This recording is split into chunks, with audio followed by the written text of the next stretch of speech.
Maknanya perlu ada jalinan kerjasama pelbagai bidang. Betul. Untuk memahami masa lepas. Ini problem-problem yang kita hadapi lah di dalam kajian kerajaan-kerajaan Melayu lama ataupun kerajaan-kerajaan lama sebelum Melaka. Anda sedang mendengar siaran Teh Tarik Podcast dibawa oleh kawahbuku.com. Hai, Assalamualaikum dan salam sejahtera. Bertemu lagi kita di dalam siri Teh Tarik Podcast yang ditarik khas oleh Kawah Buku. Sebut Teh Tarik je terus. Air teh ada. Ini yang kita mahu. Tapi kurang manis Kurang manis. Kurang manis. Okay. Masih lagi di dalam tema kita menjadi Malaysia. Perbincangan yang Ini menjadi Malaysia ke ataupun menjadi Arsenal ni? Ini ini- macam ini- penyokong tegar Arsenal ni. ini di hati Okay. Kita masih kembali kepada podcast kita. Kita masih lagi di dalam tema menjadi Malaysia kau Ya. Cumanya setelah 4 minggu kita bersiaran, ini adalah episod kelima, kita menerima komentar daripada pendengar-pendengar kita. Antaranya yang bertanyakan kenapa pendek sangat, 15 minit, bawah 15 minit kan. Jadi setengah pendengar berasa tidak puas dengan mungkin penerangan yang diberikan kau lah kau kan. Jadi cumanya aku rasa kita kena logik jugalah sebab apa yang kita nak mulakan ini adalah daripada awal kan. Kita dah penulakan daripada awal dan kita punya target audience pun kalau boleh kita nak mencakupi seluruh ataupun segenap lapisan kumpulan. Jadi perbincangan kita tidaklah terlalu berat dan tidaklah terlalu ringan.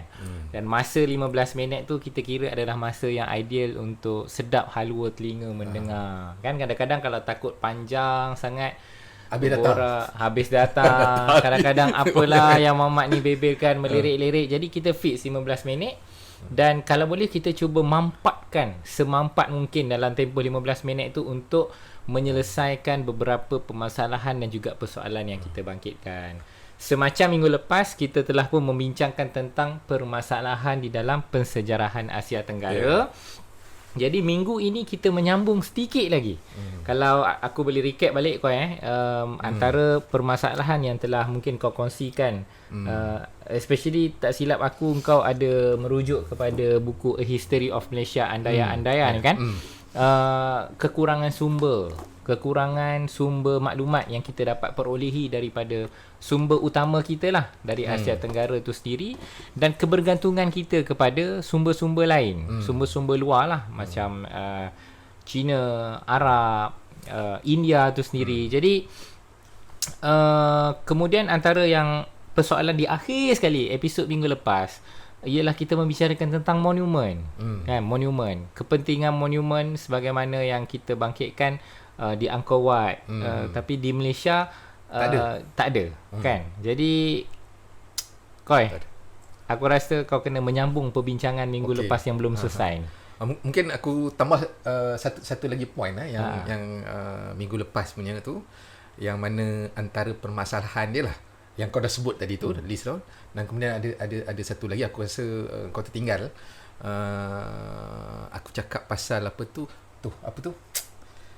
alamak apa pula, itu tradisi dokumentasi. Tradisi dokumentasi. Kita bukan datang daripada tradisi dokumentasi di dalam bentuk teks ataupun penulisan.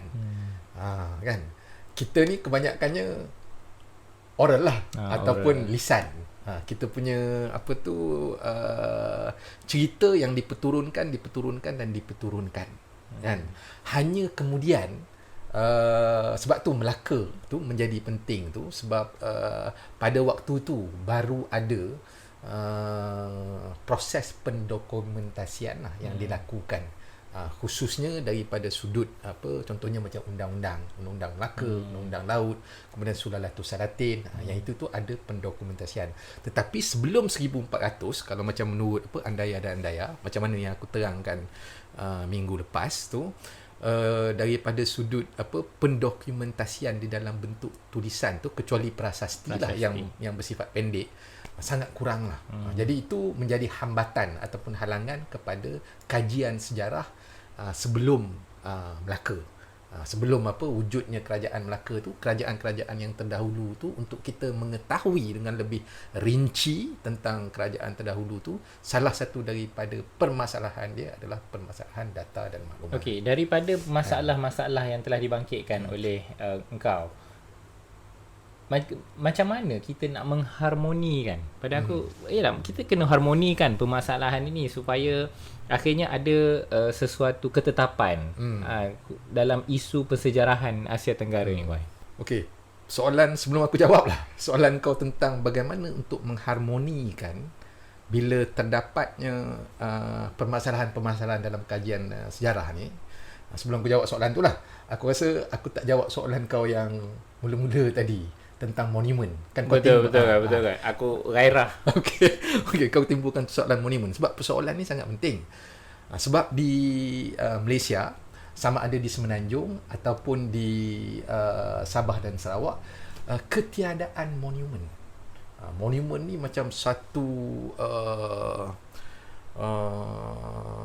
satu bentuk, mungkin biasanya lah ya, biasanya orang merujuk kepada monumen ni kepada satu kompleks kuil, contohnya macam dekat Angkor Wat, binaan lah. Atau binaan. Ya, betul. Aku cuba nak mencari perkataan tu. Maknanya engkau memberi binaan yang istilah yang tepat. Okey, binaan. Kita tidak ada binaan-binaan yang berbentuk besar, berskala besar, yang kompleks daripada sudut pembuatannya dan juga penyusunannya, seperti di Angkor Wat, di Cambodia, ataupun di Burma, contohnya Bagan. Dekat Bagan tu kan ada dia punya stupa-stupa tu, kan, juga satu bentuk binaan. Kemudian jiran kita lah, iaitu Indonesia, dia ada satu kompleks Buddha, iaitu Borobudur, yang besar, tapi besar lagi Angkor Wat lah. Jadi binaan-binaan seperti ini yang boleh kita petakan dan kemudian kita kaji, teliti, dan kemudian kita membuat tafsiran tentang peradaban, sejarah, kehidupan masa lalu. Boleh dijadikan sebagai satu sandaran lah untuk memahami. Dekat Malaysia ni, baik di Semenanjung maupun Sabah Sarawak, kita tidak ada monumen tu. Monumen tu. Aku rasa minggu lepas kita ada bincang pasal Lembah Bujang. Ya, memang kita ada Lembah Bujang, tetapi Lembah Bujang tu dia punya kompleks dia tu tidak sebesar ataupun segah ataupun sehebat macam Angkor Wat lah. Angkor Wat lah. Ataupun yang lesser extent, yang kurang sikit macam Borobudur. Itu pun kita tak ada. Lembah Bujang ni, aku tahu kau pernah pergi Lembah Bujang? Tak. Okey, aku pernah pergi, tapi masa aku kecil lah. Masa aku kecil lagi, trip sekolah lah. Sekolah-sekolah ni kan, biasanya dia bawa kepada kawasan-kawasan sejarah tu. Dia satu kompleks yang dibina semula. Semula. Yang aku tengok tu lah. Dia dibina semula, tetapi dia tak seperti mana Angkor Wat ataupun Borobudur lah. Jadi dia punya binaan tu bersifat simple, kan. Tetapi masih boleh dikaji. Tetapi macam aku cakap tadi lah, yang tadi tu salah satu daripada problemnya, kerana kita tidak ada sense of history ataupun rasa sensitivity terhadap sejarah yang perlu dipelihara. So ada kejadian kan yang kawasan yang telah digazetkan sebagai kawasan warisan, tetapi kemudian dimusnahkan. Di Lembah Bujang. Itu satu problem lah. Bagaimana untuk kita memahami masa lepas kalau artifak-artifak yang di kawasan yang telah digazetkan sebagai warisan sejarah kemudian dimusnahkan.